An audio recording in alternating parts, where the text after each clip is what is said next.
Buenos días, buenas tardes, buenas noches. Sean domingo como cada bienvenido a una nueva edición de Historias Innecesarias. ¿Cómo les va?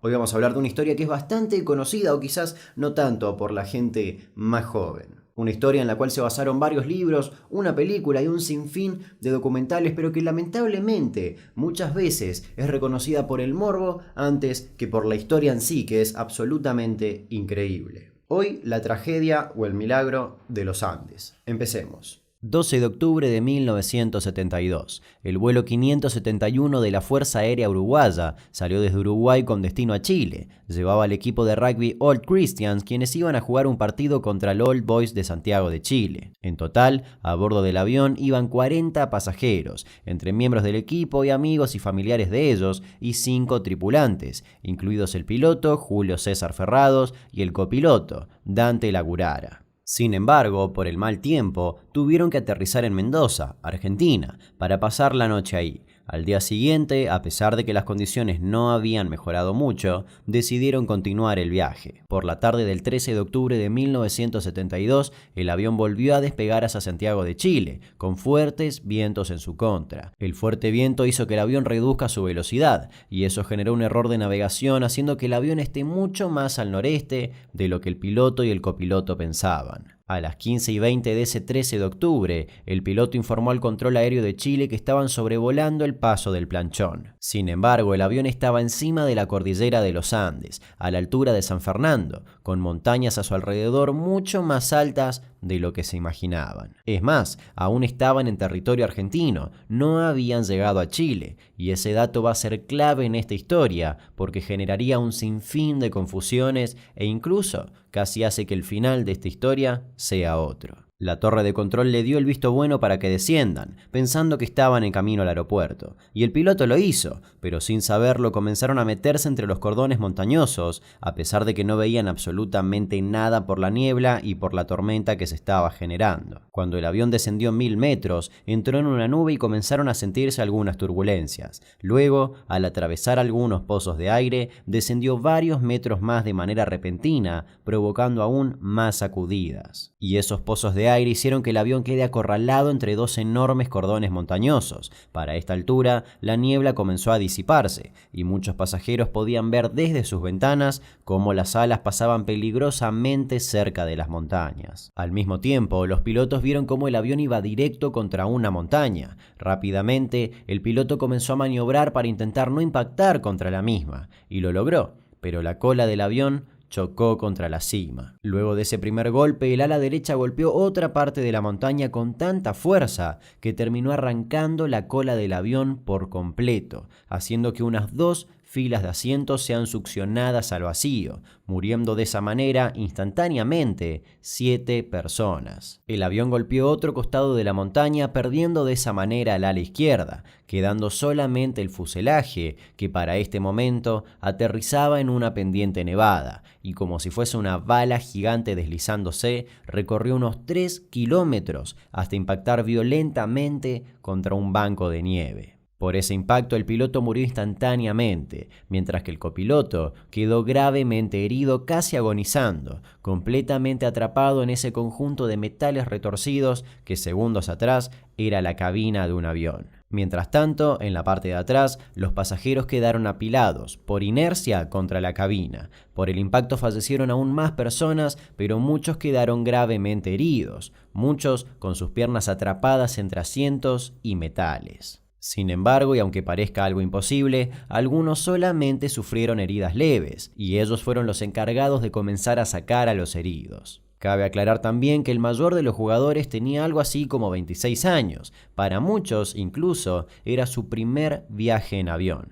Uno de los sobrevivientes se acercó hasta la cabina del piloto, donde el copiloto, gravemente herido, le dijo que habían caído en Curicó. Él estaba convencido de que ya habían ingresado a territorio chileno. Luego de organizarse un poco, insisto, con muchos gravemente heridos y otros en estado de shock, llegó la noche. Una noche que ellos mismos describieron como el infierno. Esa noche descubrieron que tenían que tapar el agujero del avión para evitar que entre tanto frío y morir congelados. A la mañana siguiente, el día 2, de las 45 personas que subieron a ese avión, quedaban vivas 27. Durante la primera noche murieron varias personas más, incluido el copiloto. Durante ese segundo día vieron pasar 2 aviones a lo lejos, y en parte se alegraron, pensando que los estaban buscando y que alguno de esos aviones los había visto, pero no fue así. A raíz del error inicial de navegación, la búsqueda se estaba realizando a unos 100 kilómetros de donde realmente habían caído. Las posibilidades de que los encuentren eran realmente muy bajas. También, en ese segundo día, uno de los jugadores, Roy Harley, encontró su cámara de fotos y sacó algunas fotografías que vas a ver a lo largo de este video. Durante los primeros días se alimentaron solo con pequeños trozos de chocolate que repartían en partes iguales, solo eso y agua. Lo único que tenían en cantidad eran cigarrillos. Cabe aclarar que a la altura a la que se encontraban, unos 3.700 metros sobre el nivel del mar, las temperaturas llegan a los 30 grados bajo cero y además una persona se deshidrata unas 5 veces más rápido. A los pocos días del accidente tenían los labios secos y partidos por el frío. El simple hecho de ponerse nieve en la boca para intentar derretirla y beberla era comparable a tirarse agua hirviendo en la boca. Por lo tanto, idearon un sistema para derretir la nieve y recolectar al menos unos 2 litros de agua por día. Por la noche se tapaban con la funda de los asientos y cuando el alimento comenzó a escasear, ya que se habían quedado con muy pocas provisiones, hasta se alimentaron con el relleno de los mismos. Quienes estaban, se podría decir, sanos, se asignaban tareas para mantenerse ocupados. Intentaban estar fuera del avión la mayor cantidad de tiempo posible, para resguardarse cuando caía la noche. Además, encontraron una pequeña radio entre algunos asientos. Gracias a una improvisada antena, podían escuchar algunas noticias. El día 5, 4 de los sobrevivientes salieron en búsqueda de la cola del avión, ya que ahí se encontraban las baterías de la radio del avión con la cual podrían pedir ayuda. Fueron Strauss, Páez, Turcati y Canessa. Sin embargo, la expedición no tuvo éxito, pero al menos lograron tomar noción del desafío que esa expedición significaba. Para el día 9 murió otro sobreviviente más, que estaba gravemente herido. El día 10, gracias a la pequeña radio que habían encontrado, escucharon algo que, de cierto modo, marcaría el curso de esta historia. Urgente. Después de 10 días de intensa búsqueda sin que se encontraran rastros del avión uruguayo perdido en la cordillera desde el viernes 13, el Servicio Aéreo de Rescate informó que a contar de hoy se suspende la búsqueda. Los habían dado por muertos, habían cancelado la búsqueda de la aeronave que igualmente siempre fue realizada a unos 100 kilómetros de donde realmente estaban.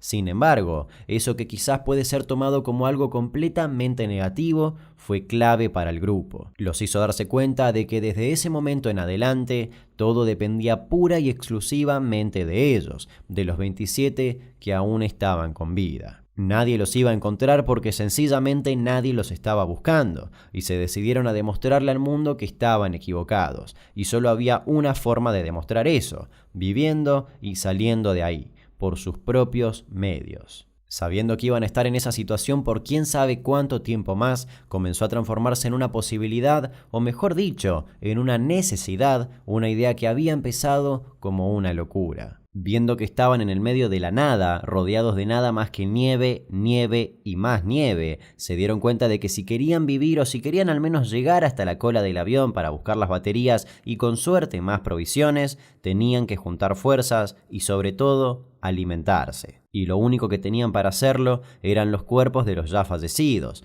que, recordemos, fueron sus amigos o familiares, pero literalmente no tenían otra opción. Era eso o sentarse a esperar la muerte. Por lo tanto, decidieron hacer un pacto. Si alguno más moría, les daba permiso automáticamente al resto para alimentarse con su cuerpo. Incluso, uno de ellos bromeó con que si se llegaba a morir y no lo usaban como alimento, iba a volver del más allá para patearlos en el culo. Cada vez tomaban más conciencia de que de ahora en adelante y hasta quién sabe cuándo, ese pequeño pedazo de chatarra que en algún momento fue un avión se había convertido en su casa. Ahí todos dormían amontonados para evitar morir congelados, orinaban en botellas, rezaban y hacían lo posible para intentar distraerse. Gracias al trabajo en equipo lograron construir toda una sociedad en el medio de la nada. Como dije, cada quien con sus tareas, ayudándose entre sí y dándole una mano a los que poco a poco se iban quedando sin ganas de vivir. Sin embargo, a 17 días del accidente les iba a tocar vivir otra tragedia.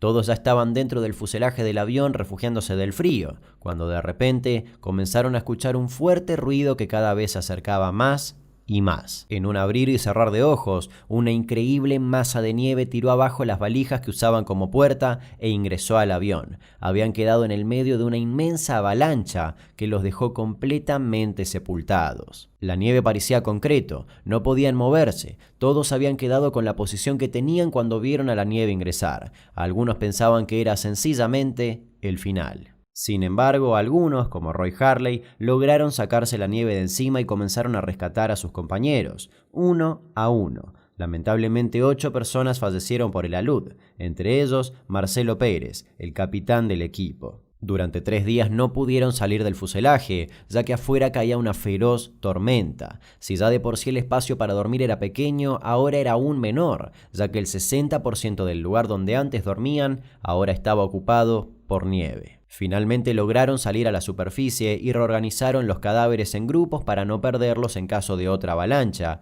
y para poder identificarlos más rápido. El día 36, 3 sobrevivientes, Parrado, Canessa y Vicentín, salieron hacia el oeste intentando llegar a Chile, pero en el camino se encontraron con la cola del avión y lograron reunir más provisiones y abrigos, pero se dieron cuenta de que las baterías de la radio eran muy pesadas y por lo tanto decidieron volver al fuselaje para buscar la radio y llevarla nuevamente a la cola. El día 43, los mismos sobrevivientes, más Roy Harley, volvieron a la cola con la radio, pero era imposible hacerla andar. Eran más de 100 cables y ninguno tenía los conocimientos para repararla. Por lo tanto, decidieron volver al fuselaje para cargarse de provisiones, esperar que pase la época de mayores nevadas y finalmente salir a hacer la expedición definitiva. O encontraban ayuda o no volvían. A mediados de noviembre fallecieron 2 pasajeros más, Arturo Nogueira y Rafael Echevarren. Ambos tenían gangrena. Para este punto, algunos de sus compañeros relataron no saber si sentirse tristes cuando alguien más moría o tenerles envidia. Sin embargo, estaban decididos a vivir. El 11 de diciembre, el día 60, falleció la víctima número 29, Numa Turcati. El día 61, el 12 de diciembre, Parrado, Canessa y Vicentín salieron decididos a buscar ayuda. Partieron con comida, agua y hasta con un saco de dormir que habían fabricado. Sin embargo, a los 2 días, Vicentín se lesionó y volvió al avión, pero antes decidió dejar sus raciones de comida a sus otros 2 compañeros, que estaban decididos a encontrar ayuda o a morir caminando. Mientras tanto, en el fuselaje, la nieve comenzaba a derretirse y por lo tanto comenzaron a tapar los cuerpos con más nieve para evitar que se descompongan. Canessa y Parrado siguieron caminando hacia el oeste, ya que recordemos, pensaban que estaban en territorio chileno. Eso hizo que vayan directo a los Andes. Tuvieron que escalar montañas enormes sin ningún tipo de preparación y con muy pocas fuerzas. Pero después de 10 días de intensa caminata y escalada, después de recorrer unos 60 kilómetros en las condiciones más hostiles, ambos sobrevivientes vieron una vaca. Y después de 70 días de ver solo nieve, vieron algo de vegetación. Comenzaron a acercarse cada vez más y a lo lejos lograron distinguir a un hombre. Ese hombre era Sergio Catalán, un arriero que había llevado a su ganado a pastar. Al verlo, los sobrevivientes comenzaron a gritarle y a hacerle señas. Él les tiró una piedra con un papel y una lapicera donde ellos escribieron un mensaje. Vengo de un avión que cayó en las montañas. Soy uruguayo. Hace 10 días que estamos caminando. Tengo un amigo herido arriba. En el avión quedan 14 personas heridas. Tenemos que salir rápido de aquí y no sabemos cómo. No tenemos comida y estamos débiles. ¿Cuándo nos van a buscar arriba? Por favor, no podemos ni caminar. ¿Dónde estamos? Sergio Catalán les tiró pan con queso y cabalgó unas 10 horas para contactarse con los carabineros de Chile, a quienes logró alertar y quienes ayudaron a Canessa y Parrado. El accidente ya se desprendió parte del avión, con lo cual parte de nuestros compañeros ya desaparecieron y no los volvimos a ver nunca más. Muertos en el accidente hubieron aproximadamente 4 o 5 personas. Muchos heridos bastante graves que ya la primera noche fallecieron. Prácticamente ilesos, hubieron 2 o 3 compañeros que fueron los que nos ayudaron con los heridos. El primer día fue un día agotador realmente, porque tuvimos que sacar los heridos que estaban trancados entre los asientos y entre los fierros, y acomodarlos como pudiéramos, y era un día que nevaba mucho y hacía mucho frío. ¿Qué mensaje podrías entregarle tú en este momento a tus padres? ¿Qué le dirías tú ahora? A mi padre, que uno de los pensamientos fundamentales que me mantuvo vivo durante dos meses fue tratar de verlo de nuevo, ya que sé que en este momento me debe estar precisando y yo a él mucho, ¿no? Que pronto espero estar con él. ¿Cuántos familiares tienes tú? ¿Tienes más hermanos? Tenía a mi madre y a mi hermana que lamentablemente fallecieron en el avión y me queda otra hermana. Roberto, ¿tú habías pensado alguna vez que podrías pasar esta Navidad con tus familiares? Bueno, esa es la mayor ilusión nuestra y con eso nos engañábamos un poco y nos evadíamos pensando en pasar Navidad con la familia. Solamente la fe en Dios fue lo que nos mantuvo unidos así para pasar esta Navidad. Yo realmente mandarles el mensaje de tranquilidad de que estoy perfectamente bien, ya me alcanza para pasar bien la Navidad. Sí, estamos perfectamente bien, que no se preocupen, y los 14 compañeros también están muy bien. ¿Cómo pudieron sobrevivir ustedes? ¿De qué se alimentaban? Bueno, sobre ese tema, no, sí, no contestar. Nosotros nos cedían los alimentos para que estuviéramos fuertes a los que hacíamos las excursiones, y fue realmente racionar a muerte. Los demás comían poquísimo, no había casi comida. Por aquí tenemos al arriero, a este chilenazo que cruza a menudo la cordillera con su ganado y que fue el primer hombre que pudo tomar contacto con los sobrevivientes del avión. Cuéntenos cómo fue ese momento. ¿A dónde iba usted? Yo venía caminando, primero cuando yo los vi, iba a juntar el ganado. Después, pero yo pensé que era gente que andaba turisteando, ¿no? Después, cuando ya los veo que se aproximan corriendo, que corrían y se caían para acercarse a donde ya podían gritarme a mí. La noticia de que se encontraron a 2 sobrevivientes del accidente del vuelo 571 comenzó a recorrer todas las radios. Un hecho dramático está sucediendo en estos instantes, señores auditores, que tiene a todos los colchagüinos con el alma en un puño.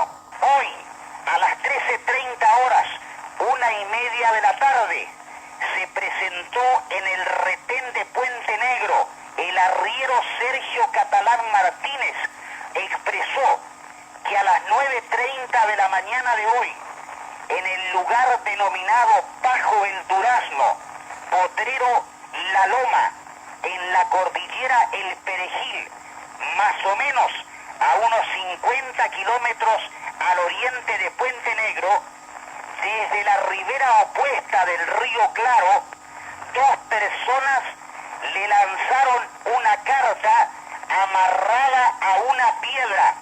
Incluso, montaña arriba, en el fuselaje, los otros 14 sobrevivientes se enteraron de eso gracias a su pequeña radio y a su improvisada antena. Y así es como el 22 de diciembre Parrado subió a uno de los helicópteros que iban directo a rescatar a sus compañeros. El rescate se dividió en 2 días. En primer lugar se rescataron a 7 sobrevivientes, ya que los helicópteros no podían soportar tanto peso. Los otros 7 se quedaron una noche más, la número 72, junto a un grupo de rescatistas. Al otro día, los restantes fueron rescatados y atendidos rápidamente. Y así, después de 72 días en el medio de la nada, 72 días donde 5 de ellos hasta habían cumplido años, los 16 sobrevivientes de la tragedia de los Andes volvieron con sus familiares. Estaban tan delgados que tenían la piel pegada a los huesos. Una vez recuperados, comenzó a suceder algo increíble. La espectacular historia de supervivencia que acabas de escuchar, en quizás el ambiente más hostil del mundo, comenzó a verse eclipsada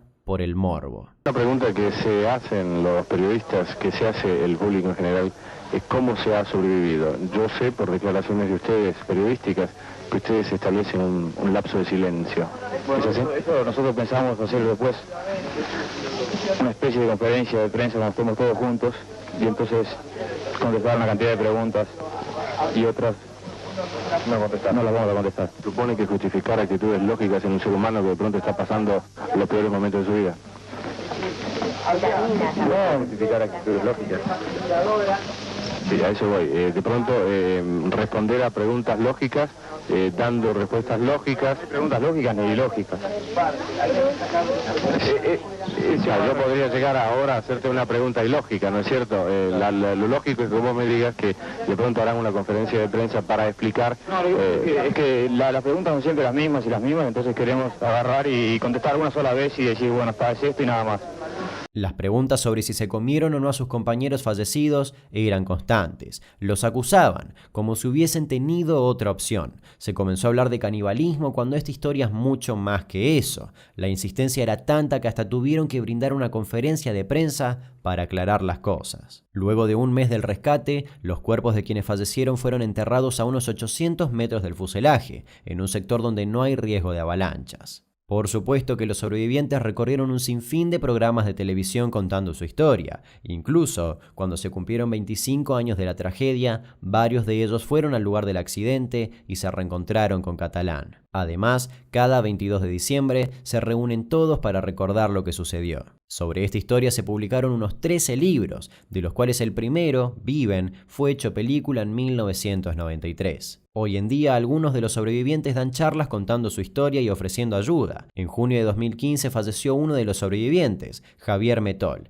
mientras que el 11 de febrero de 2020 falleció el arriero Sergio Catalán a los 91 años. La tragedia de los Andes es sinónimo de, en pocas palabras, ganas de vivir. Ninguno de nosotros es quien para juzgar de alguna manera alguna acción que se llevó a cabo en esos 72 días. Para saber de qué estamos hablando, deberíamos estar 72 días a 45 grados bajo cero, sin comida alrededor. Una historia increíble que en muchas ocasiones, e incluso hasta hoy en día, es tapada por el morbo, pero que eso no nos impida tomar noción de todo lo que sucedió. Espero que les haya gustado esta nueva edición de Historias Innecesarias. Cabe destacar que la historia que les acabo de contar es considerada uno de los mayores actos de supervivencia en la historia. Y es realmente triste que en un sinfín de videos relacionados a este tema o notas o lo que fuese, se priorice el morbo y los detalles escabrosos a la historia en sí. Nos reencontramos el domingo que viene, por supuesto que sí. A continuación les dejo algunos testimonios de los sobrevivientes, así como también los nombres de quienes fallecieron en este trágico hecho. Hasta luego, los invito a dejar un like, un comentario y, por qué no, a suscribirse a este canal. Hasta luego. Pero de noche por lo general se moría gente, entonces era ver de mañana quién está vivo y tener que sacarlos para afuera. Era toda una ceremonia que era rarísimo, nos poníamos muy tristes y aparte nos rebelábamos con Dios, ¿no? Se morían amigos increíbles que se luchaban en el día y de noche se morían. Entonces se formaron equipos de gente que se encargaba de tapear el avión, de taparlo, Carlitos Páez. Después estaban los que hacían agua, estaban los que se encargaban de ordenar las cosas, de limpiar. Las funciones iban surgiendo espontáneamente, los roles de acuerdo a la capacidad física de cada uno. Y ahí poco a poco nos fuimos estructurando, el avión se había transformado en nuestro hogar y en nuestro lugar de protección y nos sentíamos bastante cobijados dentro de ese territorio tan inhóspito y tan inverosímil. Nos habíamos acostado, muy en orden, estaba muy linda, ¿verdad? Y durmiendo bien. Y de golpe sentimos un ruido y atrás del ruido entró por el agujero del avión como un flash muy fuerte y se vio venir algo. Yo estaba último contra la cabina de los pilotos, así que habré tenido alguna fracción más de segundo en verlo y nos tapó de atrás hacia adelante, atrás todo hasta el techo y adelante y contra la cabina de pilotos menos.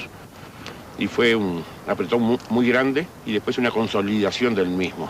En ese momento uno se da cuenta inmediatamente que es una luz y que acaba de entrar y que estamos sepultados bajo la nieve en el medio de los Andes sin saber dónde estábamos y arriba nos tapa una luz adentro del avioncito diminuto ese, podría haber caído por otro costado y se nos metió porque vino por la huella que había dejado el avión.